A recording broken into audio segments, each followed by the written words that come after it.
सनातन धर्म के लॉजिक्स आज तक कोई समझ ही नहीं पाया।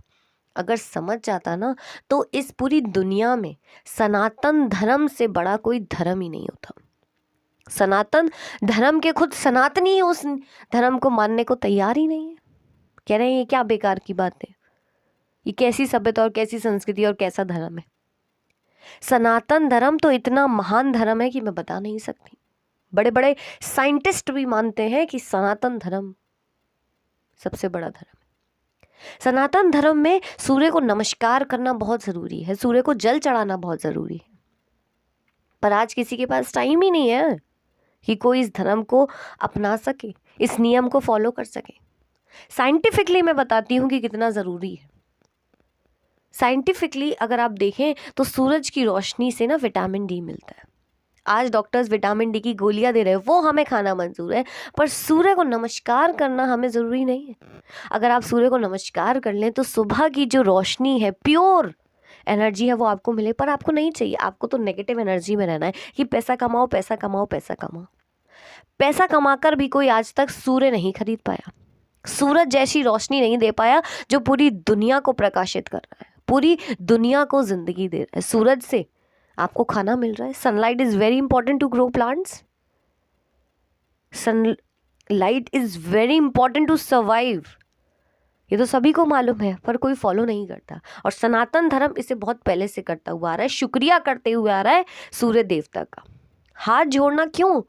साइंटिफिकली अगर आप देखें तो कोई चीज़ आपको रोशनी दे रही है बिना पैसे के, तो आप उसको थैंक यू नहीं बोलेंगे।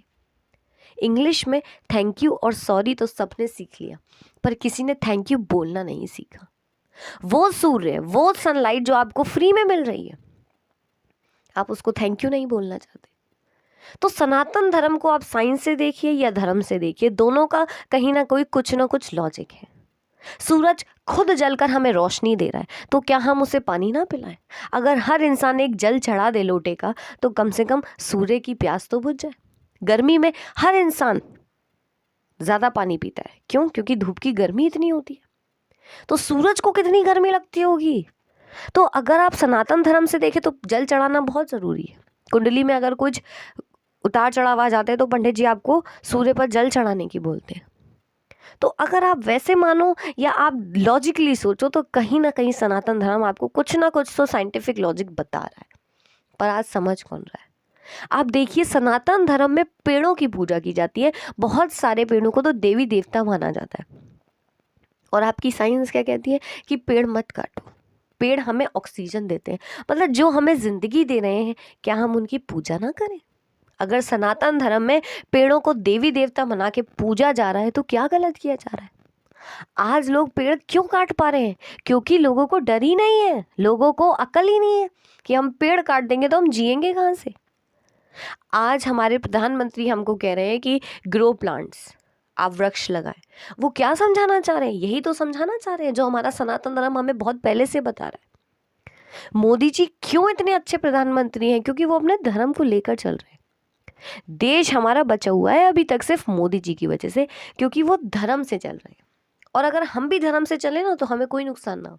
अगर हम पेड़ों की पूजा कर रहे हैं तो क्या गलत कर रहे हैं?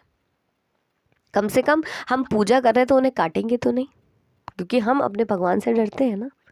तो आप लॉजिकली साइंटिफिकली ले लो या धर्म से ले लो, कुछ ना कुछ कोई ना कोई लॉजिक है जो हमारे नेचर को बचाया हुआ है। पर हम लोग तो जो धर्म को मान रहे हैं ना, उन्हें अनपढ़ समझ रहे हैं। मैं तो कहती हूँ कि अच्छा है वो लोग अनपढ़ हैं। अगर पढ़े लिखे हो गए ना तो आप जैसे पेड़ काटने वाले हो जाएंगे, बड़ी बड़ी बिल्डिंग्स बना डालेंगे। बड़ी बिल्डिंग्स कितनी भी बना लेना, पर आसमान से बड़ी नहीं बना पाओगे। पेड़ की जो खूबसूरती है ना, वो यही है कि हमसे पेड़ कुछ लेते नहीं है। पेड़ हमसे क्या मांग रहे हैं? पेड़ को तो खुद ही धूप मिल जाती है। अगर हम पानी ना डालें तो बारिश भी आ जाती है ऊपर से। तो नेचर की तो पूरी एक चेन है जिसमें इंसान को कुछ करने की जरूरत ही नहीं है। तो उसका आप अगर आप धन्यवाद कर रहे हो तो क्या गलत कर रहे हो? एक पेड़ जितना बड़ा होता जाएगा उतनी छाया भी आपको देगा, उतनी ऑक्सीजन भी देगा, उतनी अच्छी ही एयर देगा। तो क्या गलत है? क्या गलत सिखा रहा है सनातन धर्म? गंगा आरती, गंगा यमुना सरस्वती, इनको पूजा जाता है हिंदू धर्म में, तो ना पूजा जाए। Water is very important to survive. ये तो साइंस में बचपन में ही पढ़ा दिया जाता है, फर्स्ट क्लास की साइंस में आ जाता है, water is very important, without water you can not survive. तो ऐसी प्रकृति का जो हमें वरदान मिला हुआ उसका हम धन्यवाद ना करें? तो सनातन धर्म अगर आरती उतारता है गंगा की तो क्या गलत करता है? पर बहुत सारे सनातियों को तो पता ही नहीं होगा कि गंगा आरती होती क्यों है। अरे छोड़ो, पैसा कमाओ, पैसे कमाने से दुनिया आपके पीछे आती है, दुनिया आपके पीछे ही आती रहेगी। जब दुनिया ही नहीं बचेगी तो आपके पीछे कौन आएगा?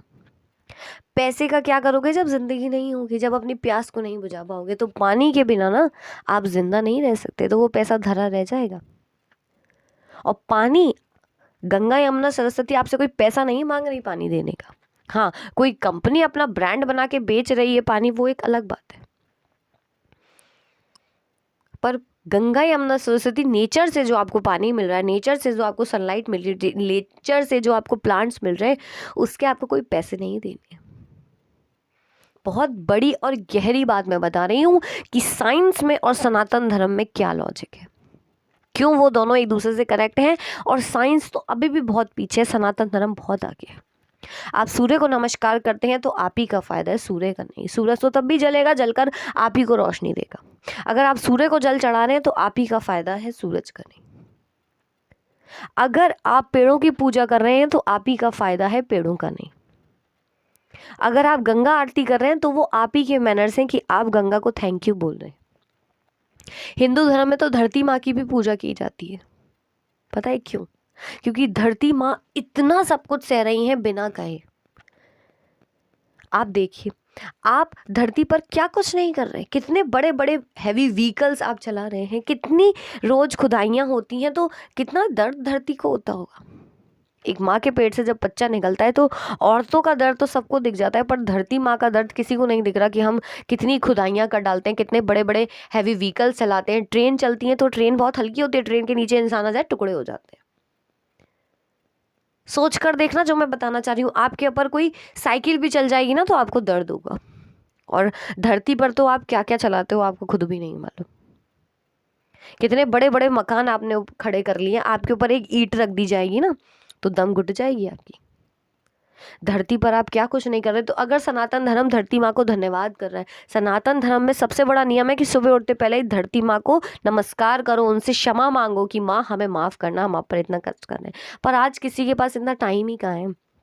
अगर लोग इस नियम को फॉलो कर रहे होते तो शायद इतनी जो प्रकृति का जो पूरा नियम बिगड़ा वो नहीं बिगड़ता। लोग जो ये इतनी बड़ी बड़ी बिल्डिंग्स बना रहे हैं, डेवलपमेंट के नाम में प्रकृति को खराब कर रहे हैं, वो नहीं करते। वो नहीं कभी सोचते कि हमें डेवलपमेंट करना चाहिए, वो कभी सोचते ही नहीं, क्योंकि उन्हें मालूम होता